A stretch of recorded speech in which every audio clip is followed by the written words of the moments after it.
یک بای هم مجدد از این پایین زدم که فکر میکنم اینا رو با یک بیک بستم و مجددا یک استاپ اینجا خوردیم.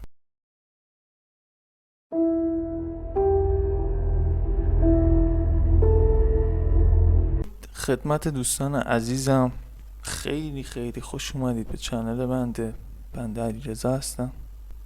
خیلی خوشحالم، خیلی خرسندم که در خدمتتون هستم. امیدوارم که این ویدیوی سعی میکنم کوتاه به دردتون بخوره و زیاد اضافه گویی خدمت شما نکنم. اول کار بگم که ما الان تو سشن امروز اولا 4 خیر یعنی 9 تیر 405 هستش. تایم فریم نیویورک هستیم روی یوروی عزیز.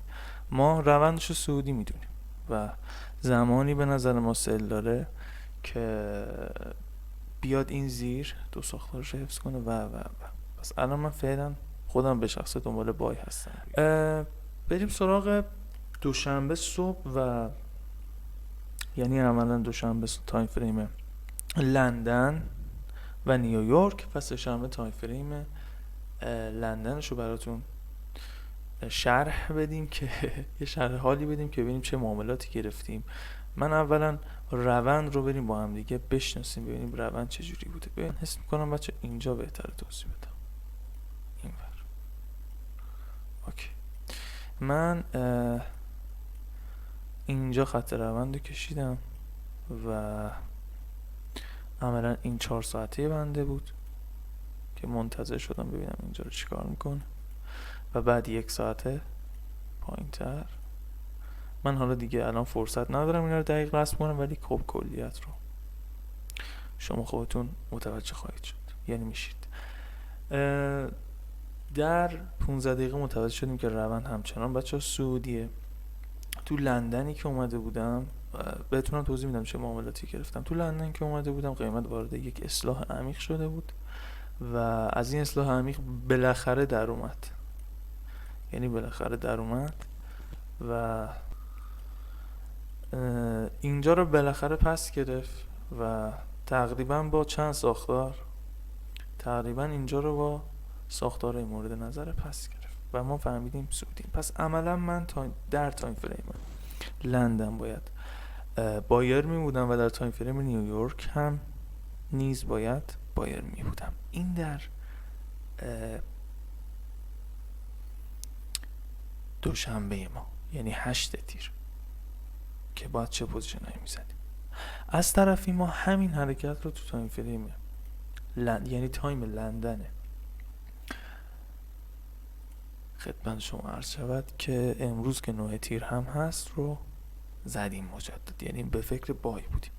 ریز پوزیشن هایی که گرفتیم من جلوتر خدمتتون توضیح میدم، اما چند تا نکته هست که اینجا به نظرم باید حتما شما اونها رو بدونید.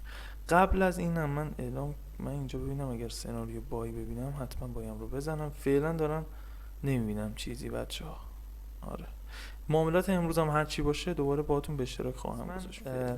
تو نیویورک لندن دوشنبه بای، نیویورک دوشنبه بای بودم و در لندن سه‌شنبه هم عملا بای بودم. اما معاملاتی که زدیم رو حالا میخوایم با هم دیگه دونه به دونه بررسی کنیم، ببینیم اکانت رو به کجا رسونیم با معاملاتی که داشت. ببینید من اگه روزش رو پیدا کنم اینجا ما اینجا یک سری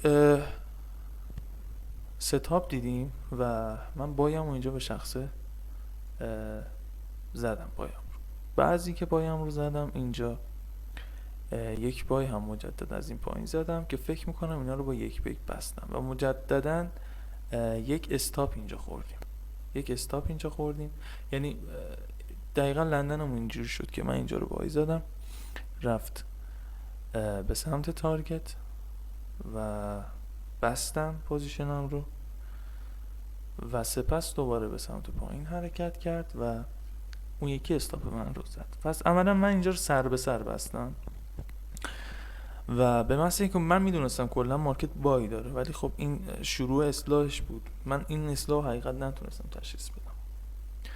بعضی که اومدیم این زیر، این یک ستاپ خیلی خوب من دیدم اینجا بایم رو زدم، حتی برای 1 به 1 هم بود که همونطور که میبینید 1 به 1 هم داده، ولی خب از ترس اینکه نکنه اینم ضرر شه و من روزی که میتونستم با سود ببندم و با ضرر بیام بیرون، این پوزیشن رو عملا نگرفتم، که قطعا این هم یکی از اون مشکلات هستش که ما دوباره راجبش صحبت بازم خواهیم کرد. رفتیم تو تایم فریم نیویورک. در تایم فریم نیویورک ما میدونستیم که روند عملا صعودی است. اینجا بایمون رو گرفتیم چون یک FL یکسان داشتم میدیدم بچه. اینجا سعی کردم پشت MPL بایم رو بزنم، 1 بای اینجا زدم، البته 2 بای که حجمم درست بشه و روی 1 به 1ش بستم، روی 1 به 1 بستم همونطور که میبینید. مجددا رفتم سراغ بای بعدی، اینم طبق ستاپ هم بود، ولی خب این استاپ هم رو زد، پس اولا دوباره شد 1 سود 1 ضرر. تو نیویورک هم مجدد شد 1، لندن هم شد 1 سود اولا 1 ضرر. بریم سراغ لندن سه‌شنبه که ببینیم چه معاملاتی رو ثبت کردیم. من اینجا هم حواسم باشه که اگر پوزیشن داد به ما حتما بچه بگیریم اینو، چون الان عجله هم دارم، اصلا حس میکنم که با این حد تمرکز اصلا نتونم کاری کنم. آره بله، بریم تایم فریم نیویورک عملا سه‌شنبه، لندن سه‌شنبه. لندن سه‌شنبه من روند رو داشتم صعودی میدیدم، علتش هم اینجاست دیگه، این 5 دقیقه است، 1 و آنگاه 2.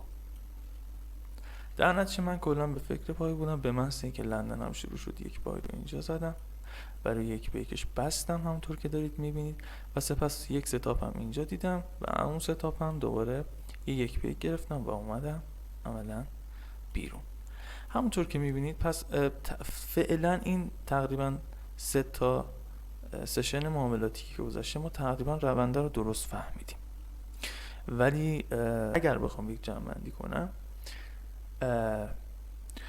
ما این 1 روز و دوشنبه رو سر به سر بودیم و سه‌شنبه مقداری اومدیم تو سود و الان اکانت حدوداً با تقریبا با 100 مثبت تاست، یعنی 100 تقریبا با 100 مثبته، ولی ما برای پاس کردن این اکانت احتیاج به 300 تا داریم که یعنی تقریبا 200 دلار مثبت دیگه عملا احتیاج داریم که ببینیم تا آخر هفته چی میشه. من معاملات رو بازم باهاتون به اشتراک خواهم گذاشت. خیلی دوستتون دارم. اگر 1% احساس میکنید که به دردتون میخوره این چنل، حتما فالو کنید.